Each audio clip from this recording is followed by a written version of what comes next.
بسم اللہ الرحمن الرحیم۔ السلام علیکم دوستو، عرب کے شہر مدینہ میں موجودہ اسلام کے آخری پیغمبر حضرت محمد صلی اللہ علیہ وسلم کی قبر کو کس نے دیکھا ہے؟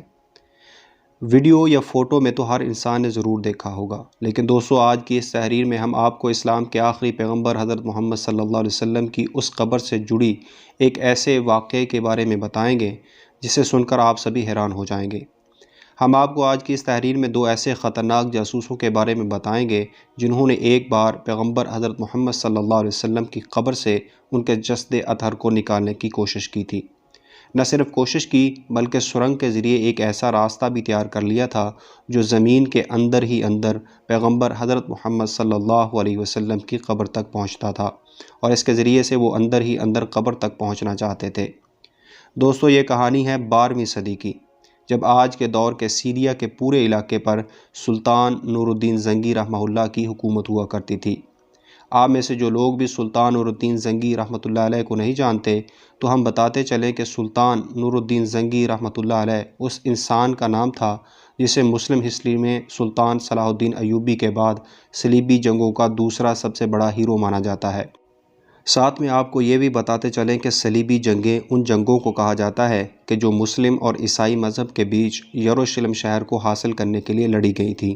سلطان نور الدین زنگی رحمہ اللہ کا یہ خواب تھا کہ وہ یروشلم شہر کو فتح کریں، اور اپنے اسی خواب کو پورا کرنے کے لیے وہ اپنی پوری زندگی محنت کرتے رہے، لیکن ان کا یہ خواب پورا نہ ہو سکا۔ حالانکہ دوستو، سلطان نور الدین زنگی رحمۃ اللہ علیہ کی پوری زندگی بھر کی گئی محنتوں کا نتیجہ تھا کہ 1187 عیسوی میں سلطان صلاح الدین ایوبی رحمۃ اللہ علیہ اس شہر کو فتح کرنے میں کامیاب ہو گئے تھے۔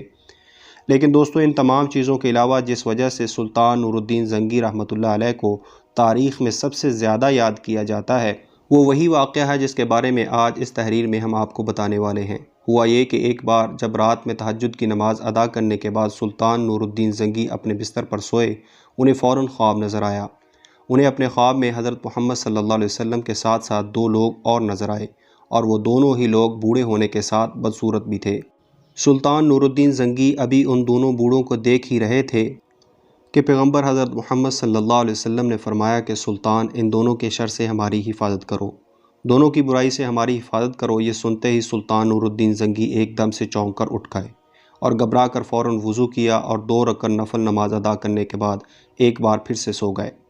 لیکن ایک بار پھر سے سلطان نور الدین زنگی نے وہی خواب دیکھا جو انہیں پہلی نیند میں نظر آیا تھا، یعنی ان کے خواب میں حضرت محمد صلی اللہ علیہ وسلم کے ساتھ ساتھ 2 لوگ اور نظر آئے، اور اس بار بھی حضرت محمد صلی اللہ علیہ وسلم نے وہی کہا جو پہلی بار کہا تھا۔ سلطان نور الدین زنگی ایک بار پھر سے اٹھے اور انہوں نے ایک بار پھر سے وضو کیا۔ وضو کرنے کے بعد 2 رکعت نفل نماز ادا کی اور تیسری بار پھر سے سو گئے۔ لیکن تیسری بار بھی سلطان نور الدین زنگی کو وہی خواب دکھائی دیا جو انہیں پہلی 2 بار دکھائی دے چکا تھا۔ تیسری بار جب سلطان نور الدین زنگی اپنی نیند سے جاگے تو گھبرا اٹھے اور یہ سوچنے پر مجبور ہو گئے کہ آخر ماجرا کیا ہے۔ کافی سوچ و بچار کرنے کے بعد جب سلطان نور الدین زنگی کو کچھ سمجھ نہیں آیا تو انہوں نے اپنے سب سے خاص آدمی جمال الدین کو بلوایا، اور جمال الدین سے اپنے اس خواب کو شیئر کیا اور انہیں صاف صاف بتایا کہ آخر میں نے ابھی 3 بار خواب میں کیا دیکھا ہے۔ سلطان نور الدین زنگی رحمۃ اللہ علیہ کے خواب کو سننے کے بعد جمال الدین نے سلطان کو یہ مشورہ دیا کہ مجھے لگتا ہے کہ مدینہ شہر میں کچھ بڑا ہونے والا ہے، اس لیے آپ کو چاہیے کہ آپ اپنے اس خواب کو خفیہ رکھیں اور جتنا جلدی ہو سکے مدینہ شہر کی طرف روانہ ہو جائیں۔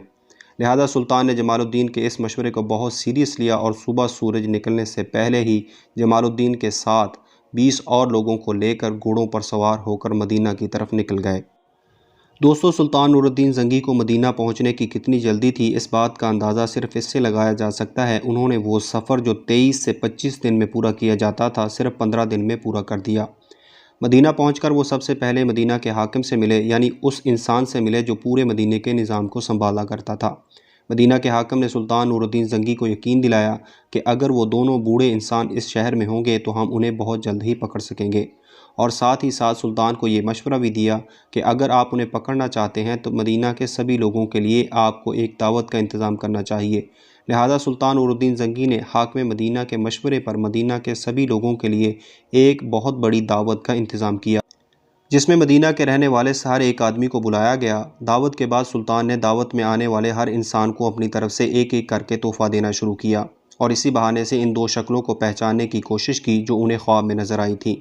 دعوت میں آنے والے سبھی لوگ اپنا اپنا تحفہ لے کر اپنے گھروں میں واپس چلے گئے، لیکن سلطان کو وہ دونوں صورتیں نظر نہیں آئیں جن کو وہ بڑی شدت سے تلاش کر رہے تھے۔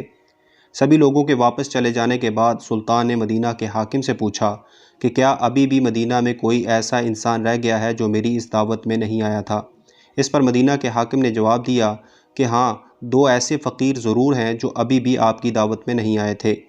لیکن وہ دونوں فقیر تو حد سے زیادہ نیک اور پرہیزگار ہیں۔ وہ ہمیشہ ہی اللہ تعالیٰ کی عبادت میں مصروف رہتے ہیں، ان کو باہر کی دنیا سے کوئی مطلب نہیں اور نہ ہی وہ کسی کی دی ہوئی کوئی چیز قبول کرتے ہیں، اور شاید یہی وجہ ہے کہ وہ آپ کی دعوت میں بھی نہیں آئے تھے۔ یہ سن کر سلطان نے فوراً حکم دیا کہ ان دونوں فقیروں کو بھی میرے سامنے حاضر کیا جائے، لہٰذا سلطان کے حکم پر ان دونوں فقیروں کو بھی فوراً سلطان کے سامنے پیش کر دیا گیا۔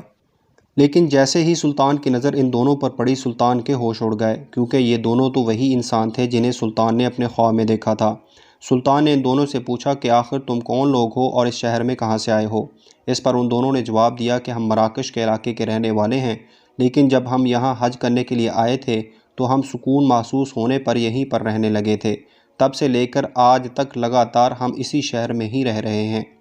سلطان نور الدین زنگی نے ان دونوں سے سختی سے پوچھا کہ سچ سچ بتاؤ آخر تم لوگ کون ہو، لیکن اس کے باوجود بھی ان لوگوں نے کچھ نہیں بولا، جس کے بعد سلطان نور الدین زنگی ان دونوں کے ساتھ ان کے کمرے میں پہنچے۔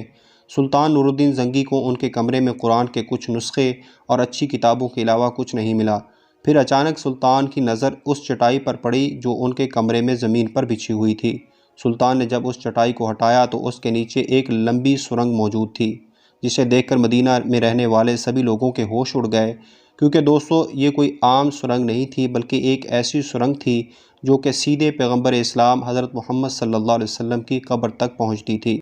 یعنی اس کے ذریعے سے انہوں نے ایک ایسا راستہ بنا لیا تھا جو سیدھا ان کے کمرے سے پیغمبر حضرت محمد صلی اللہ علیہ وسلم کی قبر تک پہنچتا تھا۔ سرنگ کا راز کھل جانے کے بعد اب تو لگ بھگ سارا معاملہ ہی کلیئر ہو چکا تھا، جس کی وجہ سے ان دونوں بوڑھوں کو فوراً گرفتار کر لیا گیا،